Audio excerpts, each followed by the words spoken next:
나는 미국 영주권만 있고 시민권만 있을 뿐인데 한국에서 번 돈 내가 어디서 근무해가지고 번 급여가 있는데 이게 갑자기 미국의 과세가 돼버리는 네. 그런 상황이 돼요.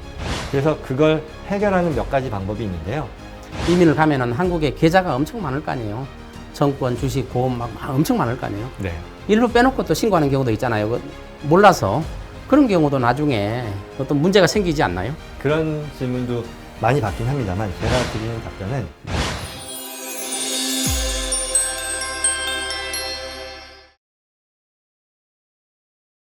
특별한 분을 모셨습니다. 미국 변호사시고 또 미국 회계사이신 존청 변호사님 모셨습니다. 반갑습니다. 네, 반갑습니다. 변호사님은 이제 미국에서 활동하시잖아요. 네. 그리고 영주권 받으신 분들이 이제 이런 경우가 있잖아요.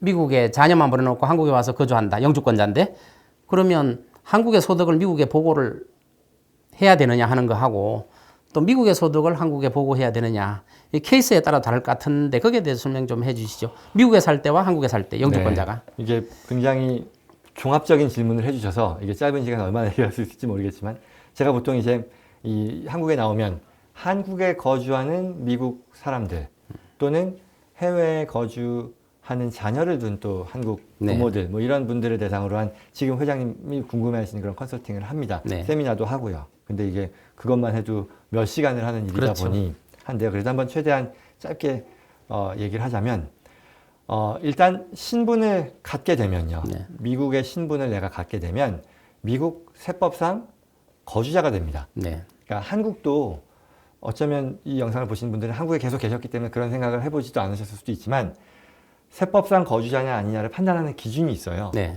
한국은 오히려 미국보다 더 기본 룰은 단순하거든요. 183일 기준으로 한다고 해요. 네. 그리고 주소지와 거소지가 있는지 뭐 이렇게 하는데 미국은요 크게 세 가지로 나뉩니다.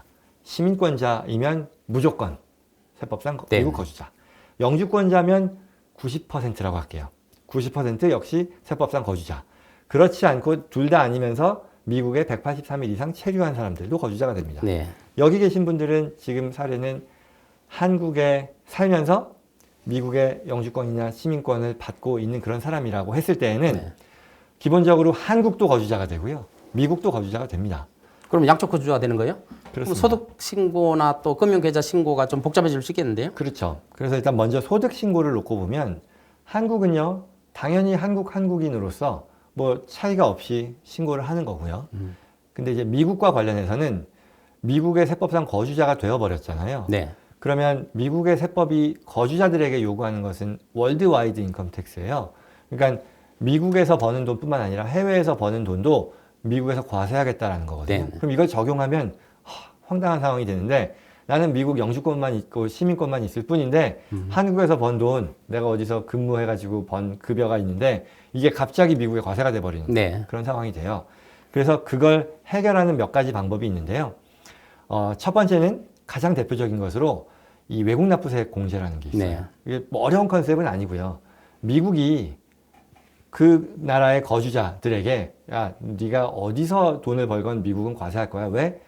당신은 미국인으로서 네. 이러한 어떤 프리빌리지를 활용해서 해외에서 돈을 벌 기회가 있었으니 미국은 과세할 권한이 있는 거지 이런 입장인 거거든요. 그럼에도 단 그렇게 해외에서 번 돈에 대해서 그 해외에서 부과하는 소득세가 있다면 네. 미국 세금 줄이는 데는 쓸 수 있게 해줄게요. 이렇게 네. 되는 거거든요. 그게 외국 납부세 공제인데 그러면 이거를 조금만 더 얘기를 하자면 내가 한국에서 1억을 벌었어요. 그런데 한국에서 그에 대해서 세율이 20%라고 칠게요. 그러면 2천만 원만큼 세금을 내지 않습니까? 근데 나는 미국 신분이 있기 때문에 미국에서도 과세가 되는 거잖아요. 그래서 이게 미국의 세율이 30%라고 또 가정할게요. 네. 그럼 미국에다가 또 3천만 원을 또 내야 되는 거지 네. 않습니까? 근데 여기서 방금 말씀드린 외국 납부세 공제 컨셉을 적용하면 네. 미국의 세금을 내야 되는 3천만 원에 대해서 한국에서 부담한 세금 2천만 원을 줄이는 데 쓰는 거죠. 네. 그럼 미국에 추가로 내는 거는 1천만 원만 더 내면 네. 된다는 게 되죠. 그런데 여기서 이제 추가로 드릴 얘기는 대체로요. 지금 제가 말씀드린 건 한국이 20%, 미국이 30%를 얘기했지만 그래서 이제 미국 세율에 대한 10%를 더 낸 게 됐지만 실제로요. 같은 소득 규모에 대해서 한국의 세율이 미국보다 더 높습니다. 그럼 이 말은 뭐 이해가 조금 어려웠더라도 쉽게 얘기하면 제대로만 챙기면 한국에 있는 미국 시민권자들이 미국 세금 추가로 부담하는 일이 없다라는 하나도 없다는 거죠. 거예요. 중요한 거는 제대로 챙기면이죠. 제대로 안 챙기면 이거 이미 얘기만 들어도 복잡한데 그러면 이제 덤터기를 쓰는 상황이 네. 있으니까 그런 게 있고 또 해외 장기 체류하는 미국 입장에서 한국과 같은 해외 네. 장기 체류하는 사람들한테는 아예 그러한 해외 소득을 과세 소득에서 빼주는 그런 것도 있어요. 그것도 적극적으로 활용해야 되고 마지막으로 또 영주권자 중에는요 한미 조세 협정이라는 게 있어서 이걸 잘 활용하면 앞서 미국의 국내법상 영주권자는 세법상 거주자라 그랬잖아요. 네. 그거를 조세협정, 조세협정이라는 거는 국내법과 같은 효력이거든요. 그래서 그걸 활용하면 비록 내가 영주권자임에도 불구하고 미국 세법상으로는 비거주자를 만들 수도 있어요. 네. 그렇게 되면 아예 한국에서 버는 돈은 미국에서 과세가 안 되게 할 수도 있다는 거죠. 그래서 이런 것들을 잘 챙김으로써 지금 회장님 물어보신 이런 분들이 불이익이 많지 않을까라는 것을 거의 대부분 해결할 수 있게 된다. 근데 중요한 건 알아야 할 수 있고 잘 알아야 뭐 한다. 아, 좀 이해가 될 수 있겠네요. 그렇습니다. 근데 이런 질문도 많이 받을 것 같아요. 오랫동안 한국에서 버는 소득을 미국에 수년 동안 신고를 안 했을 때 불이익이 있을 거고 또 그거를 해소할 수 있는 방법이 또 있는 겁니까? 맞습니다. 이게요, 주변에 보면 그런 걱정을 하시는 분들이 굉장히 많아요. 왜냐하면 특히 이제 한국에 여기민으로 오신 분들 중에, 나 한국에 국민은행 계좌가 얼마 동안 이렇게 있었는데, 보고 안 했는데, 미국에다가, 이거 무시무시하게 얘기를 들은 거죠. 이거 나중에 발각되면 계좌 절반 뺏기고, 예, 세금 폭탄이 엄청나잖아요. 세금 폭탄이 어마어마하다라는 게 있는데요. 그것도 잘못된 정보입니다. 네. 잘못된 정보라 함은 이게 어떤 게 있었냐면 원래는요 이 근거 법이 되는 것이 이렇게 계좌 해외 계좌 정보를 제대로 보고하지 않으면 보고하지 않은 사유가 어떤 고의적이고 악의적인 사유 예컨대 우리가 얘기하는 어떤 조세 피난처에서 네네. 그런 사람들한테는 벌과금이 되게 세요. 50% 네. 이상 그리고 감옥도 보내고 네. 근데 그에 반해 지금 제가 사례로 들었던 정말 말하자면 몰라서 어떤 고의적이지 않은 그런 사람들 위반 사례에 대해서는 벌과금이 그렇게 높지 않고요. 네. 그리고 그런 것뿐만 아니라 또 사면받을 수 있는 정상 참작의 대상이 되기도 하거든요. 네. 근데 이제 그분이 그런 오해를 하는 이유는 고의적인 위반자들에게 제공되는 그런 페널티를 알게 돼서 또 어디서 들어서 네. 그런 건데 실제로는 그렇지 않고요. 그렇지 않다라는 거를 미국 사람들도 잘 몰라서 네. 과거에 한 2014년, 15년도 때 이 시민권, 영주권을 포기하는 사람들이 아주 어마어마하게 늘어났었어요. 네. 네. 그래서 그걸 피하고자 정말 이 벌과금 부담이 낮은 사면 프로그램을 만들었거든요. 그래서 지금도 있어요, 그게? 지금도 있습니다. 그래서 저희도 거의 매일 상담하는 걸 10건이라고 하면 네. 그 중에 한 3, 40%는 여전히 그에 대한 고민인데 많은 경우 그게 고민의 그 정도만큼 심각한 게 아니라 IRS라면 미국의 국세청인데요. 네네. 이 공식적인 사면 프로그램을 통해서 벌과금 부담 없이 또 사면받을 수 있는 그런 옵션이 고의만 있고. 없으면 사면 프로그램을 적용할 수 있다 이거죠. 그렇습니다. 그럼 뭐 요새 인터넷으로 막 그냥 정보가 넘쳐나잖아요. 그렇죠. 거기 보면 막 무시무시한 말들 많잖아요. 맞습니다. 계좌의 50%를 뺏어간다 벌금으로. 맞습니다.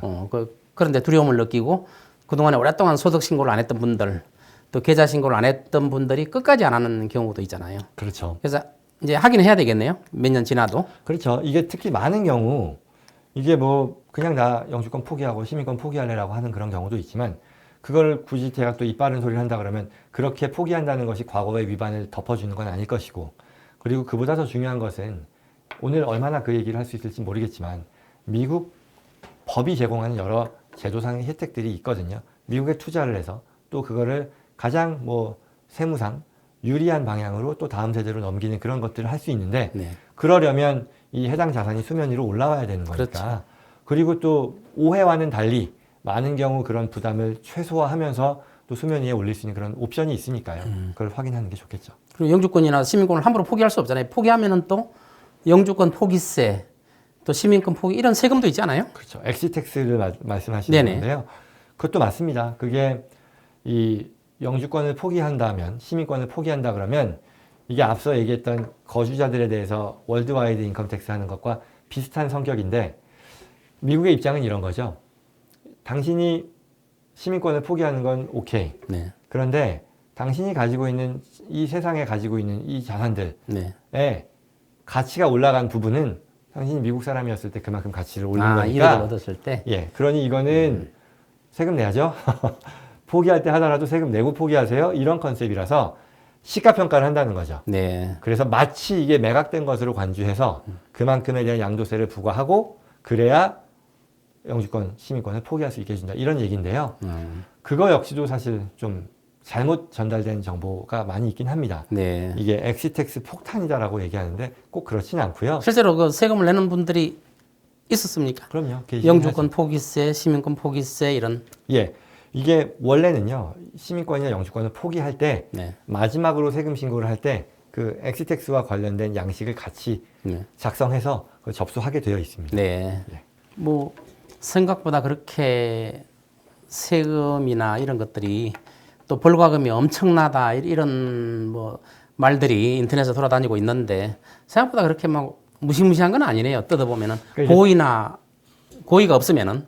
좀 조심스러운 부분이긴 한데 그러니까 제가 드리려는 얘기는 사안이 1부터 10까지의 가능성이 있다고 하면 지금 사람들이 알려진 그 사람들에게 알려진 바는 좀 악성에 해당되는 악성. 것들만으로 좀 질의 걱정을 하시는 경우가 많은 것 같아요.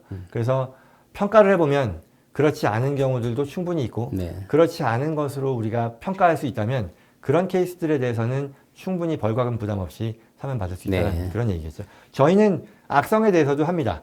악성에 대해서 고의적인 위반자들에 대해서도 사면받는 그런 과정을 하긴 했는데 이제 뭐 지금까지 한 10여 년의 기간 동안에 한 1000건 이상은 했을 것 같은데요. 악성도 사면받는 경우가 있어요? 그렇습니다. 어. 근데 악성에 사면은 물론 벌과금 부담이 있죠. 네. 그러나 그 부담도 내가 잘못해서 발각이 돼서 그렇게 이 부담하게 되는 그런 결과 대비로는 훨씬 더 유리한 거긴 하죠. 이제 이런 게 있거든요. 이제 이민을 가면은 한국에 계좌가 엄청 많을 거 아니에요. 정권, 주식, 보험 막 엄청 많을 거 아니에요. 네. 막 20, 30개 된다. 그러면은 일부 빼놓고 또 신고하는 경우도 있잖아요. 몰라서 또 어떤 계좌는 뭐 워낙 금액이 적어가지고 그런 경우도 나중에 어떤 문제가 생기지 않나요?